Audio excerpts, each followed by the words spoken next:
कि सिर्फ हंगामा खड़ा करना मेरा मकसद नहीं, मेरी कोशिश है कि ये सूरत बदलनी चाहिए। बस हम एक खूबसूरत हिंदुस्तान बनाने की कोशिश में हैं। हिंदुस्तान को एक ऐसा मुल्क बनाना चाहते हैं जहां पर करप्शन ना हो, जहां पर किसी भी तरह का भ्रष्टाचार ना हो, जहां पर कोई भी जो है इंसान जो है धर्म देख करके किसी के खिलाफ कोई बात ना करे, किसी पर जबरन जो है जबरदस्ती ना हो। ये तमाम कोशिशें हैं हमारी, और ये कोशिश हम कर रहे हैं। हमारी एक छोटी सी कोशिश है और हमें उम्मीद है कि इन छोटी सी कोशिश को अगर सब लोग करना शुरू कर दें तो एक बेहतरीन हिंदुस्तान बनेगा। और वो हिंदुस्तान मुझे लगता है कि गांधी का हिंदुस्तान होगा, वो मौलाना आजाद का हिंदुस्तान होगा, वो बेहतरीन से बेहतरीन हिंदुस्तान होगा। और उसी हिंदुस्तान का तस्वुर तमाम जो है इंसान कर रहा है और उसी के लिए हम काम कर रहे हैं। और मुझे लगता है कि जो एफआईआर हुआ है उसे तो लीगली देखा जाएगा, लेकिन ये एक पूरी तरीके से एक गलत कह सकता है कि एफआईआर है। और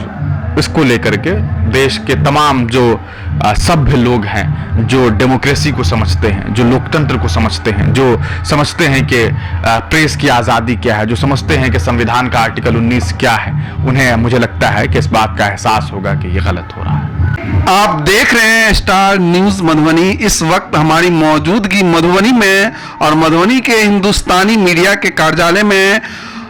जानकारी के लिए मैं आप लोगों को बता दूं, जो यूपी के शामली में एक घटना हुई थी, जिस घटना को लेकर जो है हिंदुस्तानी मीडिया के पत्रकार सदफ कामरान ने एक न्यूज चलाया था, जिस न्यूज को लेकर जो है इनके चैनल हिंदुस्तानी मीडिया पर जो है यूपी पुलिस ने जो है एफआईआर दर्ज करवाई थी।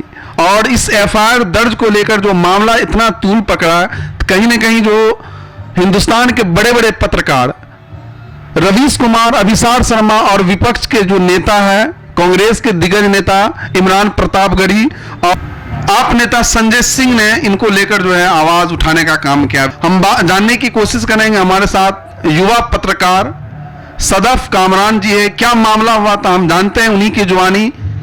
सबसे पहले हमारे चैनल में स्वागत। बहुत बहुत शुक्रिया आपका कि आप इस बहुत अहम मुद्दे पर बात करने के लिए पहुंचे हैं।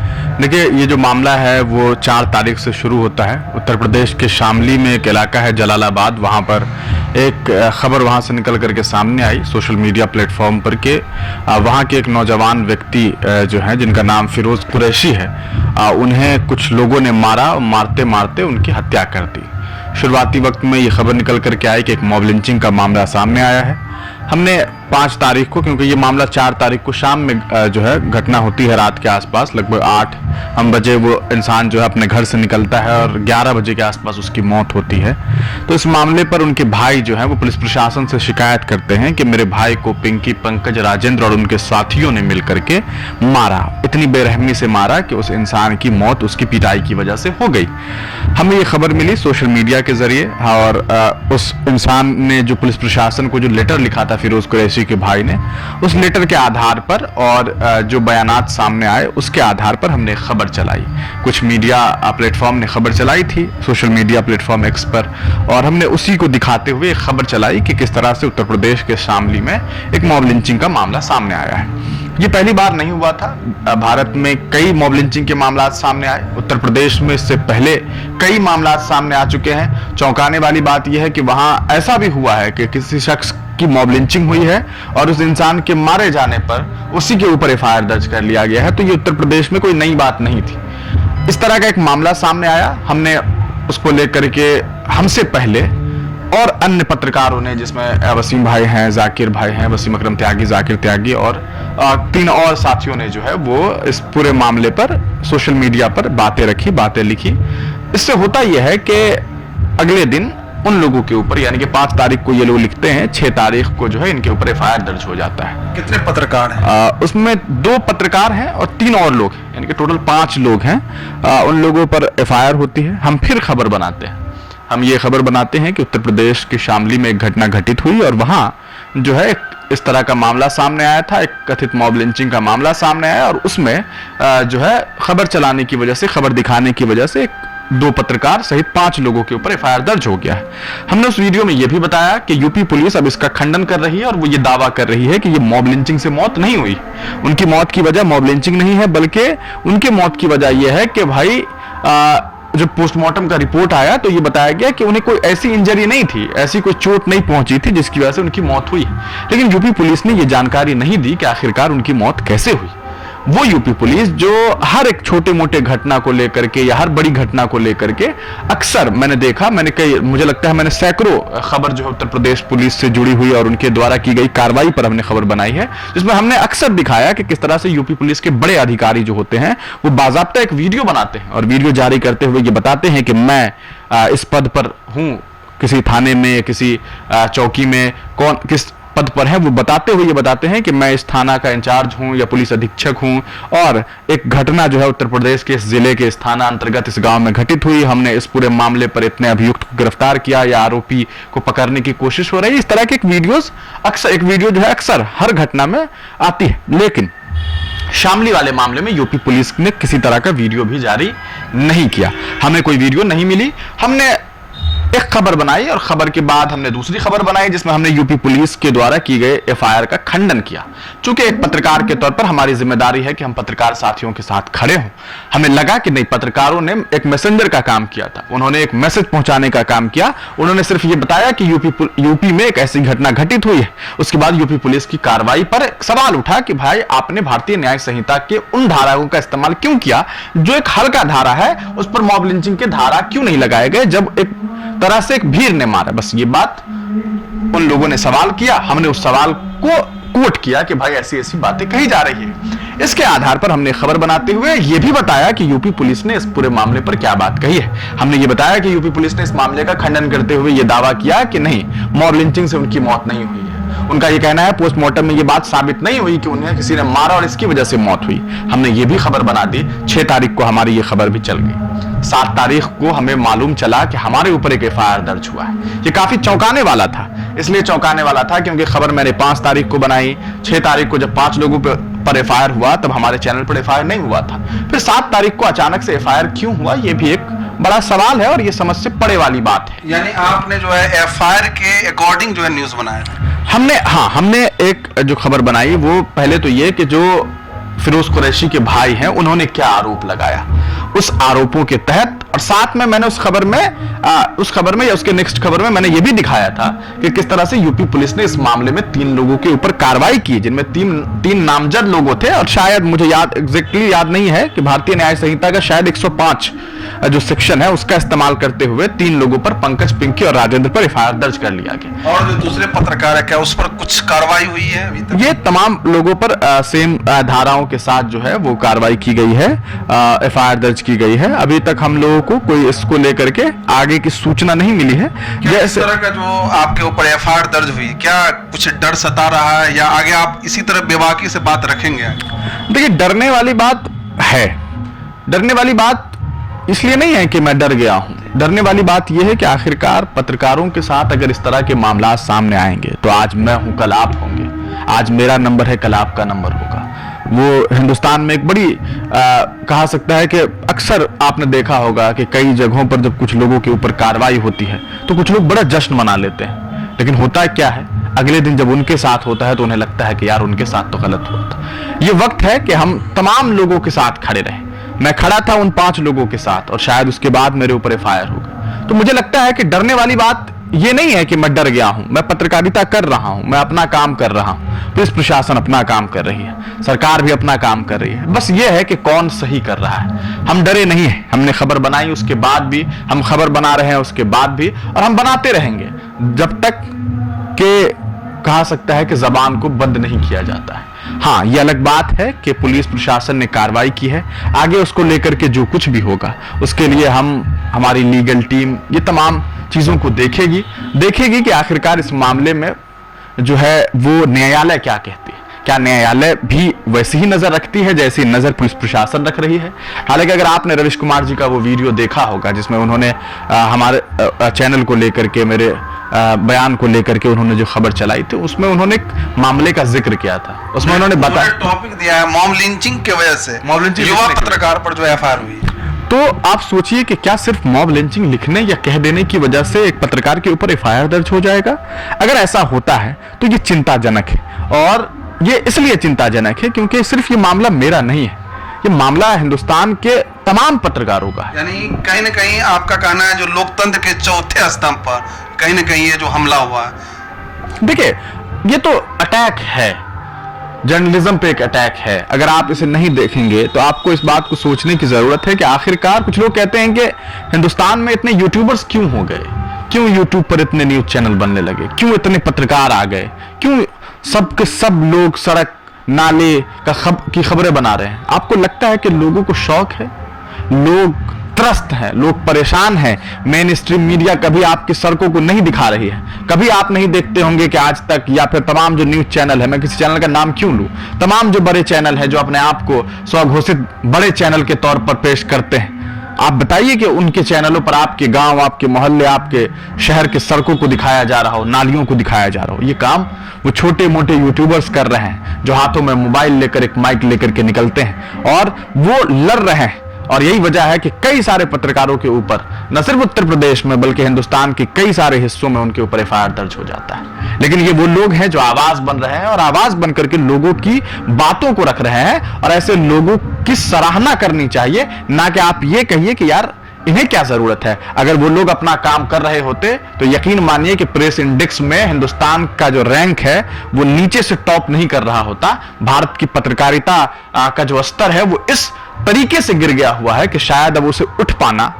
उठा पाना बेहद मुश्किल हो गया है। हालांकि ये कोशिश जो कुछ यूट्यूबर पत्रकार हैं, कुछ गिने चुने पत्रकार हैं, वो कर रहे हैं और इसके लिए वो तमाम लोग मुबारकबाद के पात्र हैं। और मुझे लगता है कि हिंदुस्तान की जो हुकूमत है, प्रधानमंत्री नरेंद्र मोदी जी हैं या फिर किसी भी स्टेट के मुख्यमंत्री हों, योगी आदित्यनाथ हों या नीतीश कुमार हों या जो भी हों, उन तमाम लोगों को चाहिए कि ऐसे पत्रकारों की तो सराहना की जानी चाहिए कि वो सिस्टम को सुधारने की कोशिश कर रहे हैं। लेकिन विपक्ष जो है अपने आप को इस बार बहुत मजबूत समझ रही है, तो कहीं ना कहीं जो इस तरह से जो पत्रकारों पर जो है एफआईआर दर्ज हो रही है आवाज उठाने को लेकर, सच दिखाने को लेकर, तो कहीं ना कहीं विपक्ष के नेता से आपको क्या उम्मीद है, क्या आशा है, क्या आगे इस बात को सदन में रखेंगे? देखिए, बात करेंगे अगर विपक्ष की, मुझे याद है राहुल गांधी जी आज से लगभग 1.5-2 साल पहले एक यात्रा पे निकलते हैं और भारत जोड़ो यात्रा कहा जाता है, मोहब्बत की दुकान खोलने की बात करते हैं। लेकिन उस मोहब्बत की दुकान को लेकर के एक पत्रकार ने, जाकिर त्यागी ने, यह सवाल पूछा था उनसे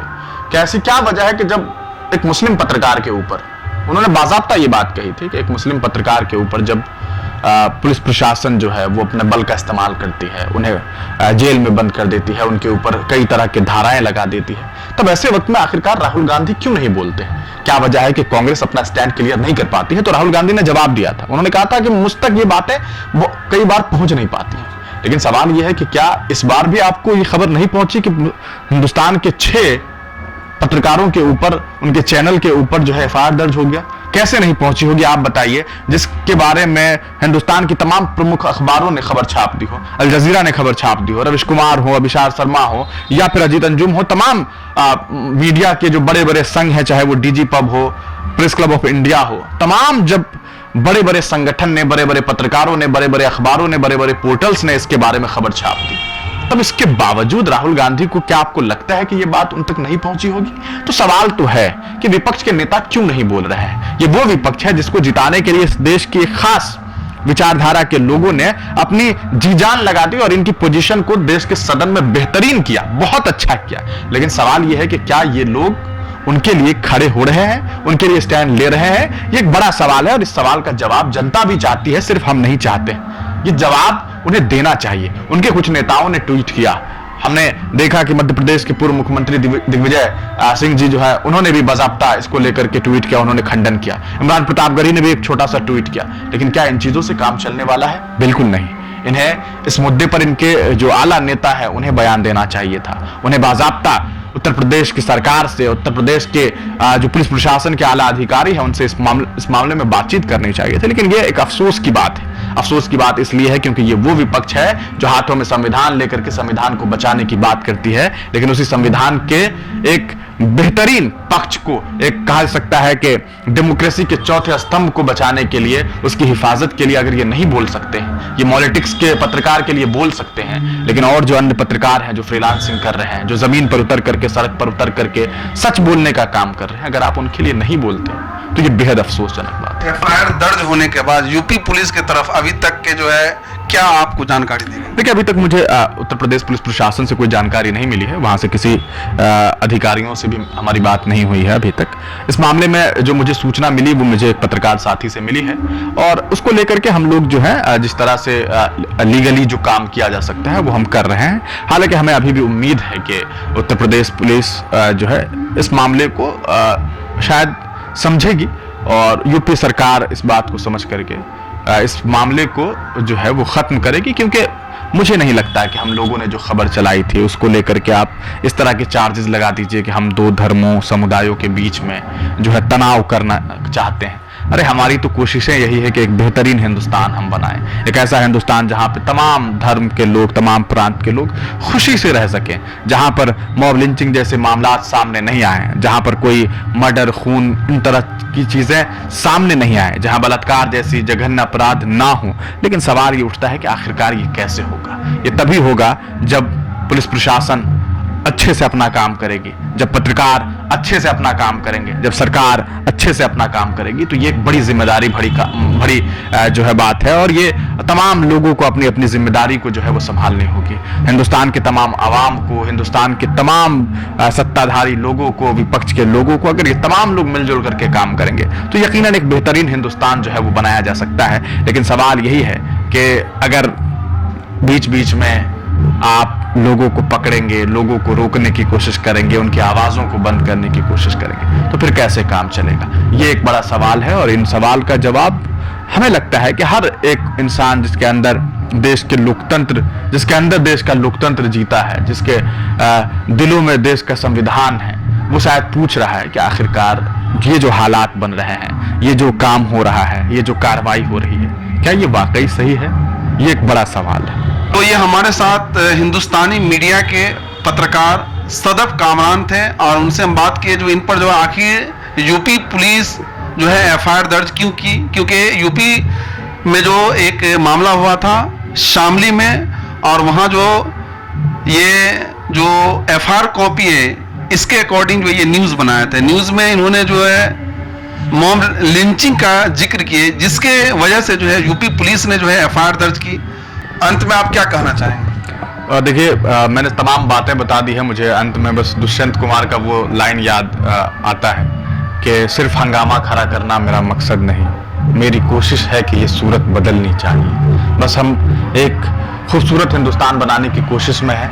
हिंदुस्तान को एक ऐसा मुल्क बनाना चाहते हैं जहां पर करप्शन ना हो, जहां पर किसी भी तरह का भ्रष्टाचार ना हो, जहां पर कोई भी जो है इंसान जो है धर्म देख करके किसी के खिलाफ कोई बात ना करे, किसी पर जबरन जो है जबरदस्ती ना हो। ये तमाम कोशिशें हैं हमारी, और ये कोशिश हम कर रहे हैं। हमारी एक छोटी सी कोशिश है, और हमें उम्मीद है कि इन छोटी सी कोशिश को अगर सब लोग करना शुरू कर दें तो एक बेहतरीन हिंदुस्तान बनेगा। और वो हिंदुस्तान मुझे लगता है कि गांधी का हिंदुस्तान होगा, वो मौलाना आज़ाद का हिंदुस्तान होगा, वो बेहतरीन से बेहतरीन हिंदुस्तान होगा। और उसी हिंदुस्तान का तस्वुर तमाम जो है इंसान कर रहा है, और उसी के लिए हम काम कर रहे हैं। और मुझे लगता है कि जो एफआईआर हुआ है उसे तो लीगली देखा जाएगा, लेकिन ये एक पूरी तरीके से एक गलत कह सकता है कि एफआईआर है। और इसको लेकर के देश के तमाम जो सभ्य लोग हैं, जो डेमोक्रेसी को समझते हैं, जो लोकतंत्र को समझते हैं, जो समझते हैं कि